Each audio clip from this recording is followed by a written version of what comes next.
Hello, children. It's time for a story with Mr. Rob. I've missed y'all so much. Last week we were together on video, and we were talking about Holy Week. We were talking about Jesus going to the cross. Well, Jesus has risen from the dead. We're in the season of Easter, so we can say, Alleluia, Christ is risen. The Lord is risen indeed. So much joy. We're going to read from Kingdom Parables.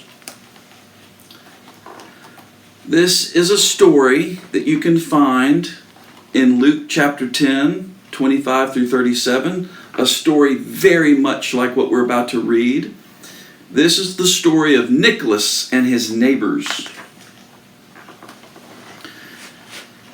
There was once a village called Pupland, nestled in a beautiful green valley.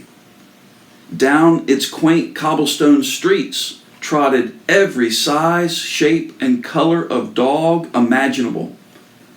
One resident, however, stood out from all the rest.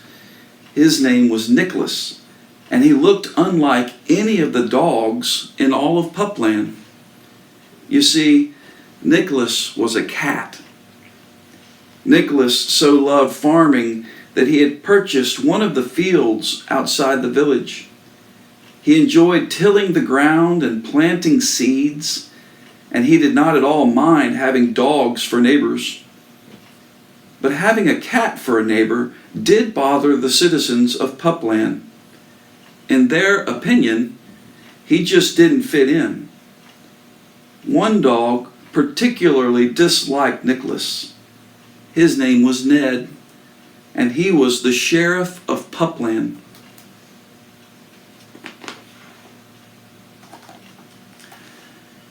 Ned first noticed Nicholas on a quiet Friday afternoon. Ned was relaxing in the town square when he saw a farmer pushing a cart full of vegetables. As the cart approached, Ned suddenly realized that the farmer was not a dog, but a cat. Leaping to his feet, he rushed to block Nicholas's path. "Where do you think you're going, cat?" Ned growled. "I've brought my vegetables to sell to the town's dogs," Nicholas replied happily. "Pack 'em up and go back to your cat friends," Ned ordered. "But I thought this was a free town where both dogs and cats could do business." Nicholas was right. There was no law against cats selling their goods in Pupland. Ned growled again and stepped aside. "Go ahead and peddle your goods," he called after him. "No dog will buy your vegetables from a cat." At the end of each week, it was the same story. Nicholas would bring his produce to market, and Ned would pester him.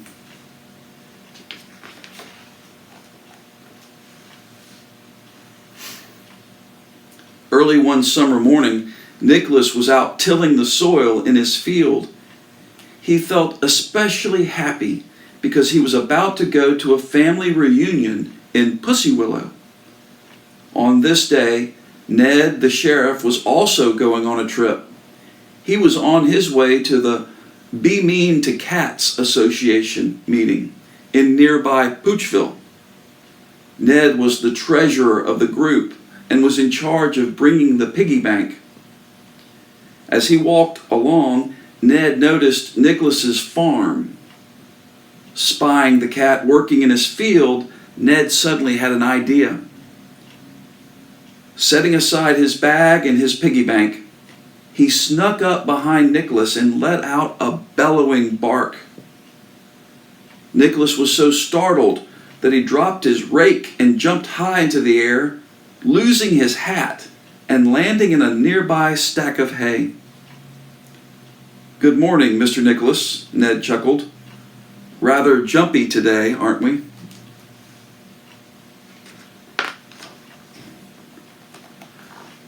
With a big grin on his face, Ned continued on his way toward Poochville. Nicholas was upset, but not for long.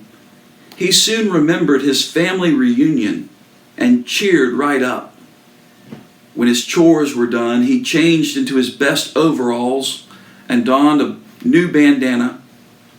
Loading his cart with vegetables to share with his family, he began his journey. Upon reaching the Poochville Highway, he noticed a sign. "Beware of thieves," he read. I certainly hope there are no thieves out today.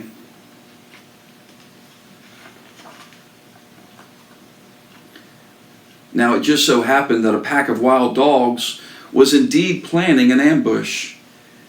Hidden behind a row of thick bushes, these ruffians were waiting to take advantage of an unwary traveler. "Nothing," Sid said, peering through his binoculars. "Hold it. Here comes someone." It was a dog carrying a bag and a piggy bank. "Someone's coming?" Muggsy yelped, bouncing up and down. "Knock it off, Muggsy," Bruno barked, swiping at Muggsy with his large paw. "Missed me, you big lug," Muggsy teased. "Cut the chatter," Sid ordered. "You guys know the routine. Let's do it." And they all took their places.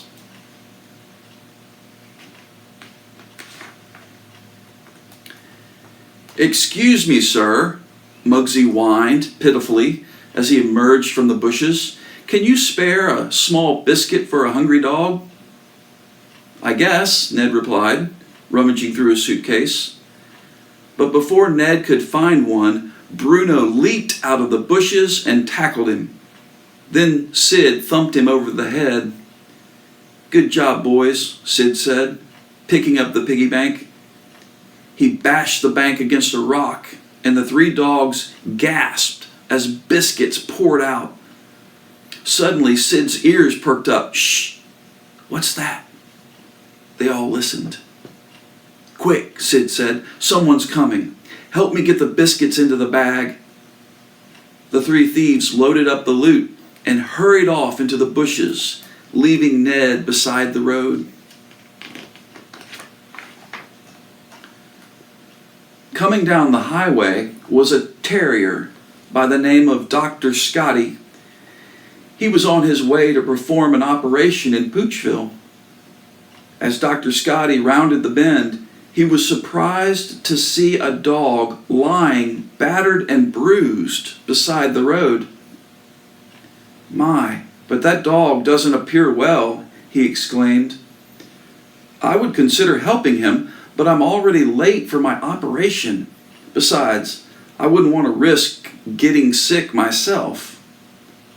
Hurrying to the opposite side of the road, he continued on his way to Poochville.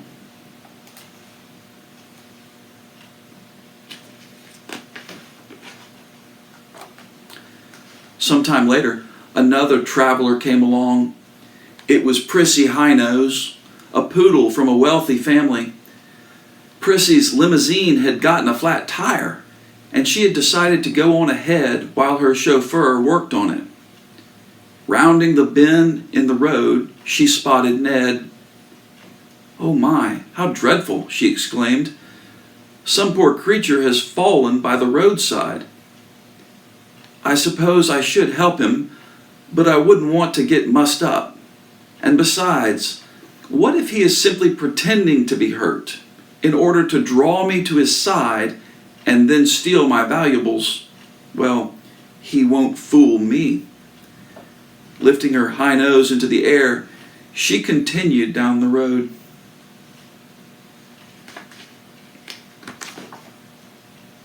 It was late in the afternoon when an overall-clad traveler pushing an old cart finally happened down the road. It was Nicholas the cat. By now, he was over halfway to his family reunion, and he was getting more excited with every step.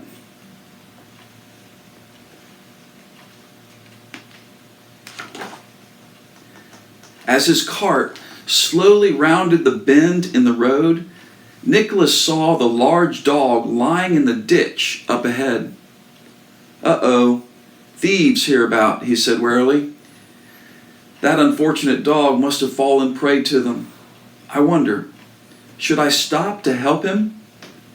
It could make me late for my reunion, and there is always a chance that this is some sort of trap. Then Nicholas shook his head. Those are silly excuses. This poor animal needs my help.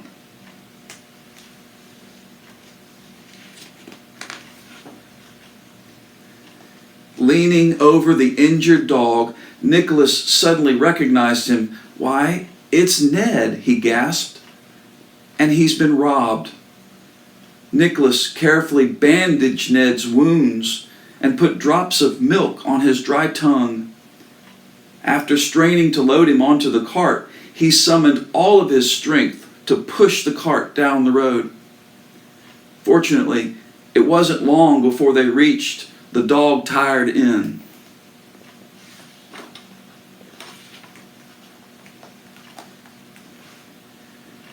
Nicholas entered the inn and asked about a room.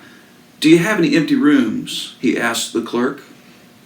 Oh my, the beagle said. You're a cat. Nicholas smiled. Yes, I know. About the room. It doesn't make any difference to me, mind you, but the beagle paused, pointing at a sign near the door. No cats allowed, Nicholas read. But sir, I have a wounded dog outside in my cart. Well, then, that changes things, doesn't it? Have you any biscuits? Nicholas shook his head. No, but I do have a load of fresh vegetables. This is highly irregular, the beagle said, rubbing his jowls. Nicholas finally convinced the innkeeper to give him a room, and then helped Ned into bed. It wasn't until the next morning that Ned awoke.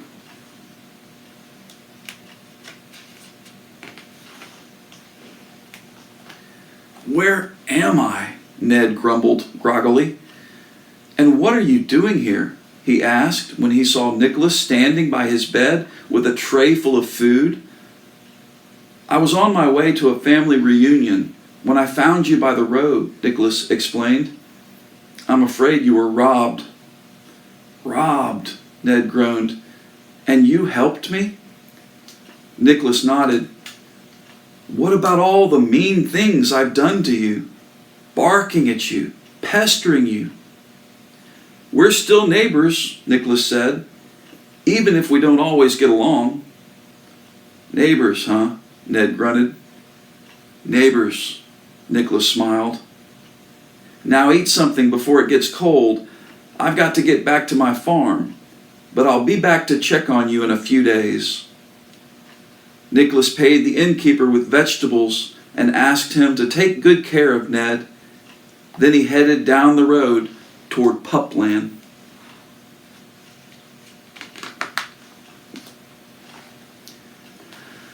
A few days later, Nicholas went back to check on Ned. The sheriff was doing much better and felt well enough to return home. In the coming days, the two animals became friends. Nicholas kept farming, and Ned continued to make sure that no one broke the law. But each Friday, when an overall-clad figure rolled his cart into town, Ned didn't leap up and block his path. Instead, he rose and cleared the way for the farmer cat. Make way, you dogs, he would yell. And when Nicholas parked his cart in the village square, Ned would announce his arrival. Gather around, town's dogs. Come and see the fine vegetables our neighbor, Nicholas the cat.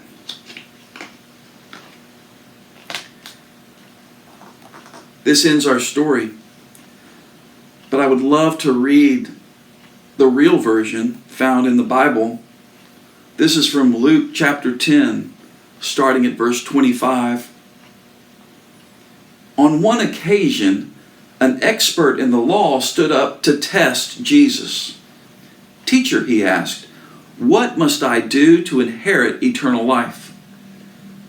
What is written in the law? He replied. How do you read it? He answered, love the Lord your God with all your heart, with all your soul and with all your strength and with all your mind, and love your neighbor as yourself? You have answered correctly, Jesus replied. Do this, and you will live.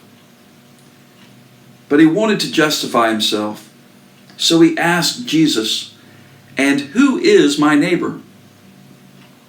In reply, Jesus said, a man was going down from Jerusalem to Jericho when he fell into the hands of robbers.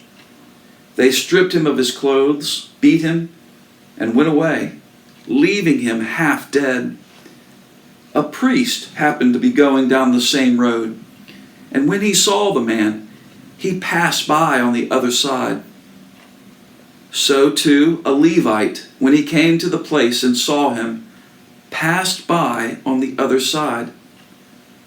But a Samaritan, as he traveled, came where the man was, and when he saw him, he took pity on him.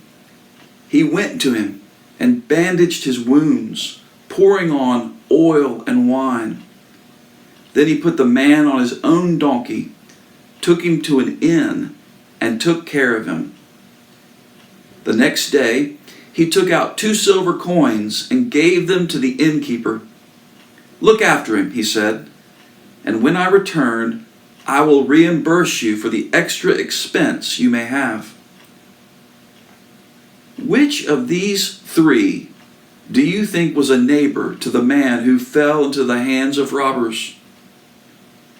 The expert in the law replied, the one who had mercy on him. Jesus told him, go and do likewise. All right, children, I'll see you next week.